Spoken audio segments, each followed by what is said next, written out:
aware your ED just discharged another patient who overdosed on opiates? No, but I'm not surprised. We're up to about 10 a day now. Do you know how much the opioid epidemic cost this country last year? $500 billion. 700 billion. We've seen a massive increase in patient overdoses, most of whom are simply treated and released only to return days later if they're lucky. And most of these folks are uninsured, so we're operating a loss. Is that your issue? It certainly is one of them. Well, Karen, I assure you that we spend a lot of time talking to our patients about the dangers of opioids. But when you have massive pharmaceutical companies delivering a very different message... I know what they're delivering. Then what have I done wrong?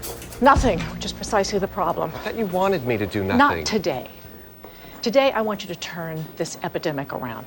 All the crazy ideas, all the impulsive, rash tantrums you want to throw them. Break the law, I don't care. You'll have my full, unwavering support. Is this, are there cameras? Max, I want to see how much damage you can do. Challenge accepted. So, I'm here to end the opioid epidemic. Okay. So half the ODs occur within 3 months of a visit to the emergency room, but if we prescribe Suboxone... We could manage the symptoms of opioid withdrawal without the risk of fatality. Exactly. We'll need a Treatment Act waiver from the DEA, and even then, each licensed doctor is only allowed to treat 30 patients at a time. So who's all licensed? You're looking at her. Really? Well, that has to change today. Well, to get everyone licensed, I'll have to go on an all-day training course. Sure, okay. Grab all the doctors, attendings, residents, and have them take that test, and nobody comes back until they pass. That would mean shutting down the ED. Yeah, so shut it down. No, Max. Yes. You want me to call the Department of Public Health, reroute all the ambulances, suspend our level 1 trauma status, and potentially move a multitude of patients who are already being treated. It's a great plan. Max, that's unheard of. It would make the news. And Brantley... We'll love it. Go. Not sure if you've heard, but both NPR and New York One are buzzing about us. Because you shuttered the ED? That's right. Both lead stories, both focused on the opioid epidemic. You know, we're going to have more licensed Suboxone doctors in this hospital than any other hospital in the country. Wonderful. You want a cookie? What? I didn't ask you to raise awareness. I asked you to solve the problem. But instead, you're handing out detox drugs while millions of people outside the hospital are suffering. I don't work outside the hospital. Yes, you do, when you want to. Blood pressure testing in barbershops, chasing down insurance agents in their offices. Come on, Max. It's me you're talking to. People are dying. Do better. Everybody told me that it would be impossible to get the city's top medical directors together in one room, but then I reminded them how much medical directors enjoy a free lunch. Yeah. So earlier today, I put New Amsterdam on diversion. I know that closing our ED caused problems for many of you.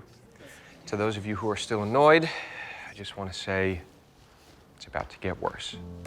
This is how much money New Amsterdam spends on opioids every year, and every hospital network in the city is spending the same. Just the 15 of us sitting here in this room are spending $1 billion a year on a product that we know is killing people.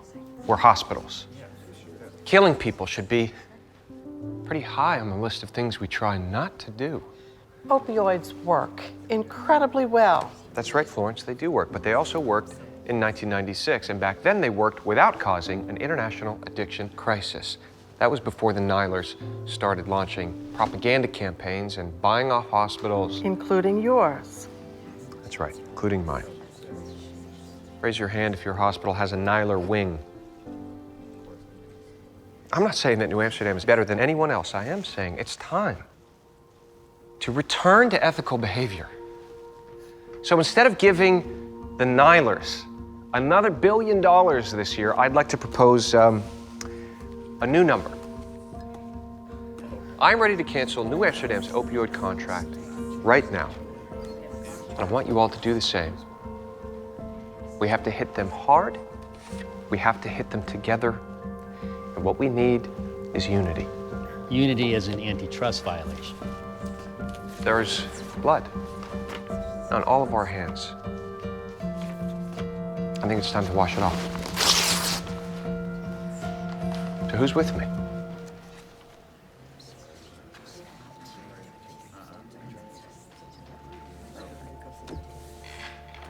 Florence, Pass. we could change things. Dr. Farnham.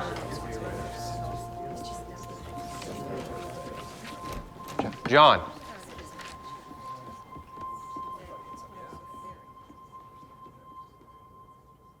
Yes. Well, can you expedite it? Yeah, I mean, is there a fee that I can pay for a faster... Mm-hmm. Okay, well, call me back. Yep, thank you.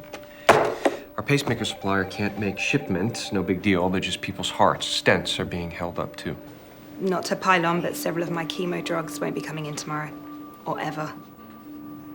It's the Nilers. They're retaliating because I ripped up their opioid contract. Their companies make more than just opioids, Max. Most of my drugs are under their patent. No one besides Nyla can make them. Look, I love that we're finally taking a stand against them, but this could jeopardize the lives of our patients.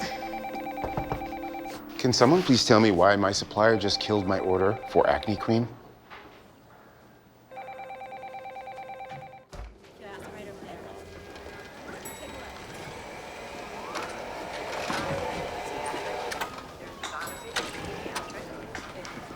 Feeling pretty whooped, huh? The Nilers took you good. That they did. Do you have their new contract?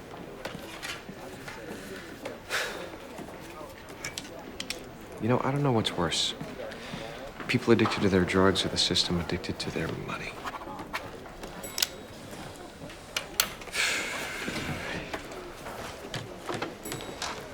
Celeste, my little sister. She had this stupid surgery, gum grafts of all things, but it hurt a lot, so they gave her Oxy.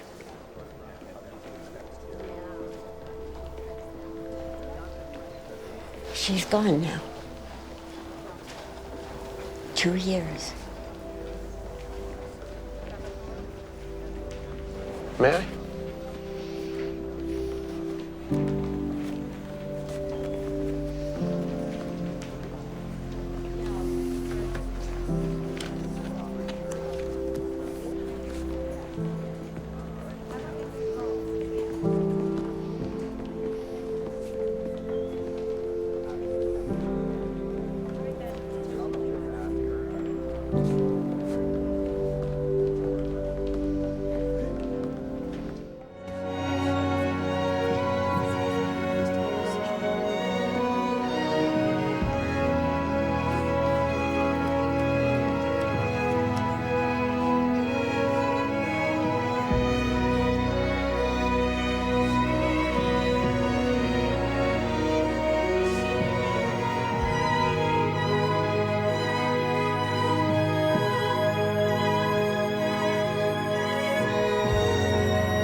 Dr. Brighton. Did you ask people to do this? No. Everyone's talking about how the Nilers retaliated against you, against your hospital. By shutting you out, this company put patients' lives at risk. And that's not business. It's a shakedown. A shakedown that could happen to any of us. So what do you propose? Unity.